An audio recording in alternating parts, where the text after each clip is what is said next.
Vous écoutez Europe 1, il est 9h30, le journal des médias avec Thomas Joubert. Bonjour Thomas. Bonjour, à la une ce matin, Laure Manodou, pas sûr de participer de nouveau à Splash. Patrick Sébastien aurait insulté Karen Cheryl. Et la guerre entre Canal+ et beIN Sports s'intensifie. Et on commence donc avec Laure Manodou qui revient sur sa participation à Splash. C'était l'année dernière sur TF1. Ça a été une belle expérience, sans plus, dit-elle dans une interview à TV Mag. La nageuse explique qu'elle n'était pas à l'aise dans le rôle de juré. Le plongeon n'est pas ma discipline et devoir porter un jugement sur des candidats ne me ressemble pas. Et elle ajoute « Je n'aime pas quand tout est calculé ». C'est vrai qu'on se souvient que ses interventions dans l'émission n'étaient pas franchement naturelles. Laure Manodou annonce qu'elle n'a pas encore été contactée par TF1 pour participer à une éventuelle saison 2. Après ces déclarations, pas sûr qu'on lui propose. C'est clair, la guerre des droits sportifs continue entre beIN Sport et Canal. beIN Sports a annoncé hier avoir acquis les droits de retransmission du championnat de France de handball pour les 5 prochaines saisons. Une compétition qui était diffusée jusqu'ici sur Canal. Dans le même temps, Canal+ réclame devant la justice 293 millions d'euros à la chaîne qatari pour concurrence déloyale. Selon BFM TV, Canal estime avoir subi un préjudice d'image et une baisse de ses abonnements en raison des pratiques commerciales de son concurrent. Le tribunal de commerce de Nanterre examinera la plainte. Et cette guerre entre Canal et beIN Sport va s'intensifier avec les droits de diffusion de la Ligue 1. On apprenait la semaine dernière que la Ligue professionnelle de football ouvrait dès maintenant son appel d'offres pour la période 2016-2020. Le président de la Ligue veut faire monter les prix, comme il l'a expliqué ce matin au micro de Thomas Soto sur Europe 1. C'est le bon moment là, pourquoi ? Parce que le marché est porteur, la Ligue 1 n'a jamais été aussi spectaculaire, la concurrence est saine et forte entre les deux clients principaux, beIN et Canal. Je ne donnerai pas d'objectif chiffré, je veux juste qu'on rattrape notre retard et que la France se trouve enfin à son niveau en Europe, c'est-à-dire 3e. Ça se jouera principalement entre Canal+ et beIN Sport, mais rien n'est exclu. Il y a des lots ouverts, y compris pour des chaînes en clair. Chacun pourra tenter sa chance et obtenir ce qui l'intéresse au prix qu'il souhaite. Christophe de Chavannes revient comme animateur sur Europe 1. À l'occasion du SIDAction, le 4 avril prochain, Christophe de Chavannes présentera une nuit spéciale sur cette antenne. En compagnie de Caroline Diamant, il animera une libre antenne sur tous les sujets liés à la maladie. Rendez-vous donc de 23h à 3h du matin et peut-être même plus tard.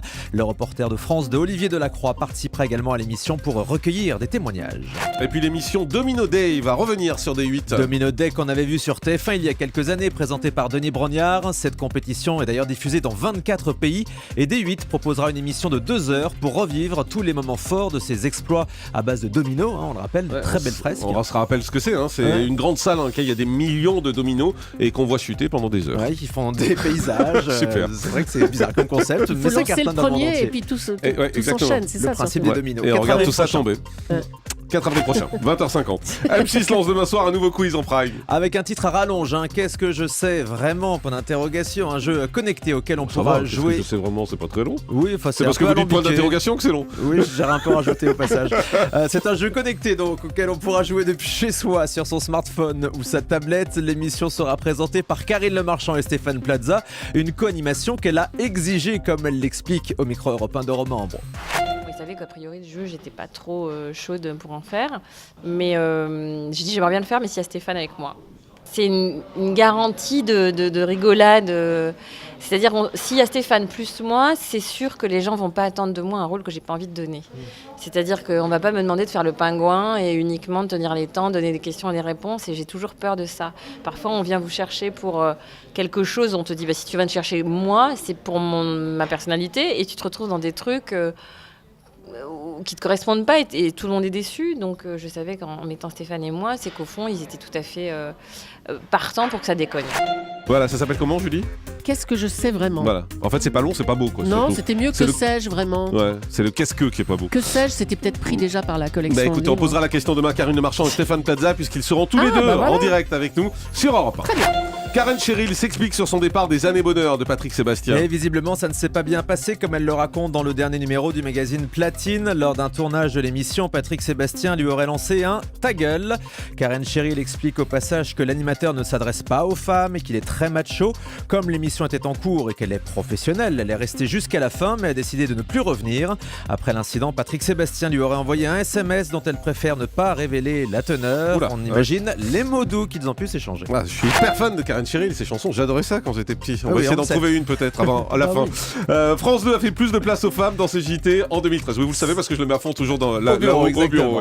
C'est un des combats du CSA, la place des femmes à la télévision, un combat qui porte ses fruits sur France 2 puisque la place accordée aux femmes expertes interrogées dans les journaux de France 2 est passée de 19 à 26% l'année dernière. Hier, Rémi Pfimelin a promis de monter à 30% d'ici la fin de l'année. L'étude porte à la fois sur les invités en plateau et sur les personnes interrogées dans les reportages. Plusieurs chaînes s'associent pour lutter contre les groupes TF1, M6 et Canal. Au total, 7 chaînes, dont BFM TV, Énergie 12, L'équipe 21, Numéro 23 et Gulli, viennent de créer l'association des chaînes indépendantes.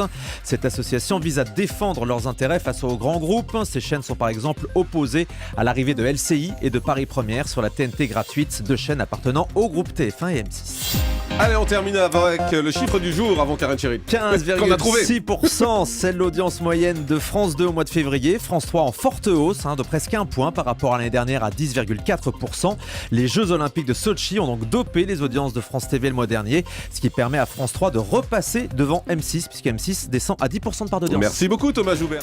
Le grand direct des médias, Jean-Marc Morandini.